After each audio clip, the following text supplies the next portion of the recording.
MayDay 2023. I want to start by saying that I really wish I could be with you all in person this year, but I want to thank the conference organisers for facilitating a space where I can engage with you from afar. My name is Rhiannon Simpson. I'm a PhD student at the University of Western Ontario and a lecturer in music education at the University of Melbourne here in Victoria, Australia. Today I'm going to talk to you about some data I collected during my dissertation research study. That study was exploring factors which aid and prevent educators from introducing atypical music pedagogies into their practice. It used interviews, document analysis, and classroom observation as methods within a multiple case study methodology. However, the data I want to talk to you about today was less directly related to those research questions, and instead lends insight into the ways in which neoliberal and capitalist discourses influence the thoughts, values, and behaviours of figures in one of these cases. Scholars note that neoliberal and capitalist discourses of efficiency, free marketisation, profit-making, and productivity can inform the thoughts, values, and behaviours of people without their critical awareness. In describing the unquestioning manner by which neoliberalism is perpetuated within educational policies, Woolley describes such discourses as like the air we breathe and take for granted. Fisher notes that those embedded into systems valuing capitalist discourses often find it impossible to even imagine a coherent alternative. Thus, acting in ways which perpetuate the ubiquity of such discourses, it seemed to be acting with common sense within economic, political, and educational fields informed by neoliberal and capitalist policy. In analysing data from one school within my dissertation research, I noted three themes which highlighted how neoliberal and capitalist discourses were positioned as common sense within this field. One was the positioning of the music building as a potentially profit-generating piece of real estate. Two was the conceptualization of instrumental music lessons as profit-generating exercises. And three was the rewarding of dispositions which reinforced neoliberal discourses of efficiency and productivity. This presentation unpacks data relevant to each theme in order to highlight the extent to which neoliberal and capitalist discourses inform practices at this Australian school from the micro level. Before delving into this data, some contextual information is necessary. Langari Community College is a school serving students from foundation, the Australian equivalent of pre-K, all the way through to senior high school levels. It's a public school in a suburb of a regional city which dominantly serves students of low socioeconomic status. Over half of the school's population is drawn from households in the lowest quartile of recorded parental income. Though the term community college may imply tertiary level study for any North American friend in the audience, in Australia a community college refers to a compulsory school setting that highly emphasises its connection to the local community. For Langari Community College, or LCC, this connection is physically embodied by the sharing of major school infrastructure with the community at large. This is most overtly observed within the school's music building, which also serves as a local community centre. Now, this all came about around 10 years ago when the school decided to upgrade its gymnasium. It asked the state government for around $20,000 in additional funding to offset this cost, but instead the government directed the school towards a $3 million grant. The caveat of which was that any infrastructure built using this money would also be accessible to the local community. When a significant amount of this funding was left over after the gym was built, the music department, which at the time was housed in a bike shed, put forward a proposal for a dedicated music space to be built. The plan led to the creation of a building which included numerous soundproof practice rooms, a large performance and rehearsal space, and a dedicated music classroom. The building was also home to a small office area, which was leased by a government-sponsored agency to facilitate meetings with unemployed community members looking for work. This agency paid a fee to the school to rent the office spaces, which increased the school's overall budget. However, as demand for these community resources grew, so too did their need for additional space within the music building. I'll quote Lachlan, the head of music at LCC, who describes this phenomenon and evolution at length. When they, the government agencies, came down here, they had this sort of area, and they would just work from here, this tiny little thing. Then they started leasing out the other rooms, like the school gets a portion of the money, but they rapidly grew and they wanted more space. So basically, I didn't want to leave, but I basically got kicked out of that area to give them more space because they were getting more money in. Those soundproof practice rooms were converted into individual office spaces for government employees. The large band room became a space for community knitting classes and AA meetings. And notably, the classroom music program was moved to the other side of the school in a portable building so that the dedicated music classroom space could be used by government agencies as a training area. The instrumental music program moved into that small office space that was originally housing the entirety of the community centre. The staff room was converted into a teaching room, and the old weight room for the previous gym is now utilised as the ensemble rehearsal space. Though the school's principal noted that money making was not the reason the community centre was embraced by the school in the first place, it is notable that the presence of such agencies had increased school funding dramatically. In comparison to another school within my dissertation research serving students of similar socioeconomic status, LCC received an additional $8,000 per student in government funding, in part due to the presence of the agencies housed in the music building. Now, these agencies were described by the principals and other figures in the schools as tenants.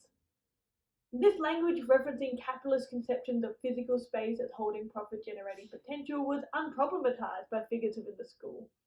When asked how we felt about the music program being essentially evicted from purpose-built music spaces, in part to increase profit-generating potential, Lachlan stated, "I totally understand. They can get more money for it that way." For him, it was common sense to expect the government agencies to take over these spaces if the school is able to generate increased profits as a result. The building's potential to benefit students via music education was unquantifiable and largely unlinked to concepts of employability valued within neoliberal educational contexts. He knew that if a business-like cost-benefit analysis was undertaken, it was highly unlikely that music education would win out. Thus, for those enculturated into the discourses of neoliberalism and capitalism, including Lachlan, the decision to move the music program outside of the music building was positioned as logical and obvious. Now, it's notable that Lachlan did not once question if the music program's value to the school should be measured by a construct valued within neoliberal discourses.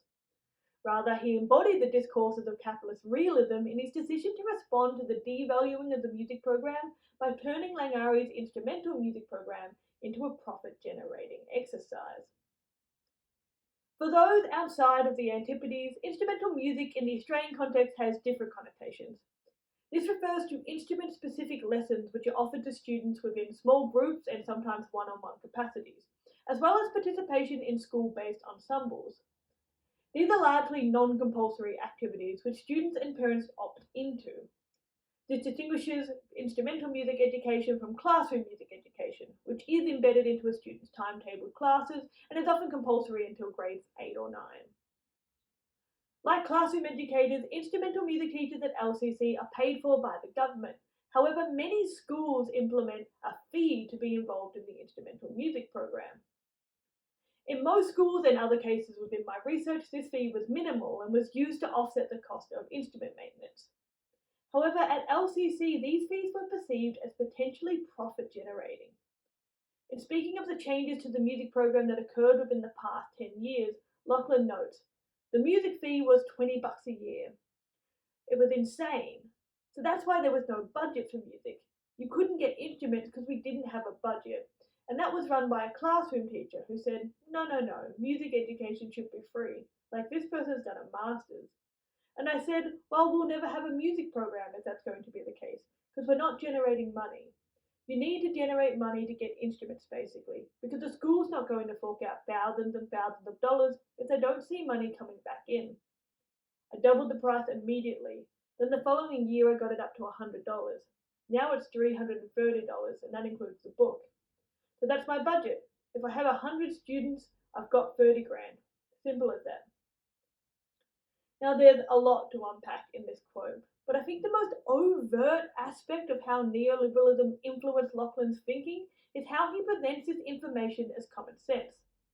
To him, it's obvious that administrators need to see money coming into the program before they support it.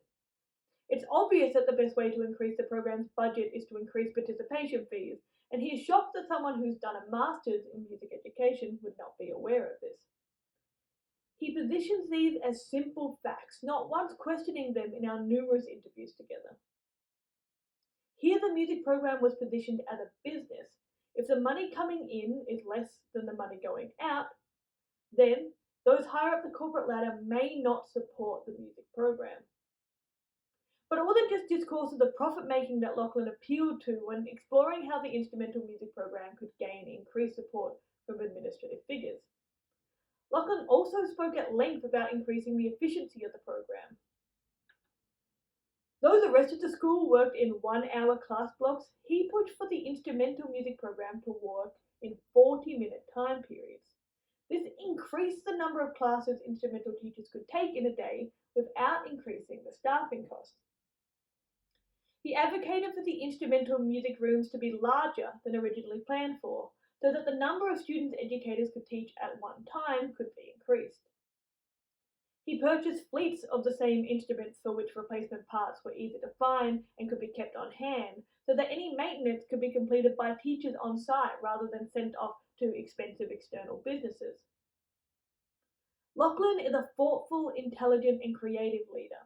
He knew that the school valued discourses of productivity and efficiency and actively appealed to these discourses to gain increased support and benefit music students. In saying this, Lachlan did not question whether such discourses should inform the decisions made by himself and administrative figures at the school. Appealing to these discourses was seen to be a logical response, as their presence in the field was considered by him to be completely natural, a normal occurrence. For Lachlan, it may indeed have been easier to imagine the end of the world than the end of capitalist influence on school practices. To refer to this wonderful quote from Lippmann, for Lachlan, neoliberal and capitalist discourses reframed all social relations, all forms of knowledge and culture in terms of the market. And the music services established for the common good within the program became targets for investment and profit making.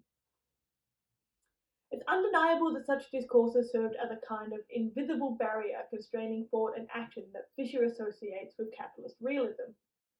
However, the framework through which I analysed data for my dissertation project forced me to consider a different lens. In my dissertation study, factors which may serve as barriers and/or facilitators to change were a focus. And in the case of LCC, the creative use of policies and practices aligning with neoliberal and capitalist ideologies did indeed serve as facilitators towards the kind of innovative and creative music education practices I advocate for as a scholar. Lachlan's appeal to capitalist discourses did indeed increase the budget of the music program considerably, and this money was then used to purchase instruments so that students unable to afford to buy them could still engage with the music program. The increased budget allowed for a wider variety of ensembles to be facilitated than is often the case within a public school setting, including orchestra programs, jazz band, and rock-based group instruction. LCC is one of the only public schools in the area to offer a strings program, a practice that is generally associated with attendance at elite private schools in Australia. Lachlan's appeal to discourses of efficiency and productivity has seen more students engage with the music program than would have been possible under the previous system. As someone who advocates for the idea that as many students as possible should be afforded the opportunity to engage with school music programs with wide varieties of musical offerings, this fact makes me a little uncomfortable. As a politically and economically left-leaning individual, it can be hard to reconcile that appeals to neoliberal and capitalist discourses at LCC served as facilitators to the introduction of music education practices I ideologically support. This thinking also mirrored Lachlan's reaction, who highlighted this tension, noting that capitalist discourses of profit-making saw him essentially evicted from the purpose-built music spaces in the school, but he ideologically agrees with the decision, not because he fundamentally believes that the value of music education should be tied to its profit-making capacity, but because the profit generated by this phenomenon has aided in the providing of more diverse and equitable opportunities across the school. The presence of the community hub on the site has seen students offered the opportunity to engage with cooking courses, coding classes, and vocational training opportunities offered by the government agencies housed there. The increased funding generated by the rent paid by these agencies has been used to purchase equipment and infrastructure that would not have been possible under standing funding models within public school systems. The school has built a $1 million drama theatre with this money and now offers additional opportunities to study the performing arts at senior levels. Students whose parents are unable to afford to take up opportunities for camps, private tuition, and even healthcare needs are able to draw upon this fund. LCC now offers students a chance to compete in sports typically associated with private school tuition, including rugby and rowing, all at no additional cost to students and families in low-income areas.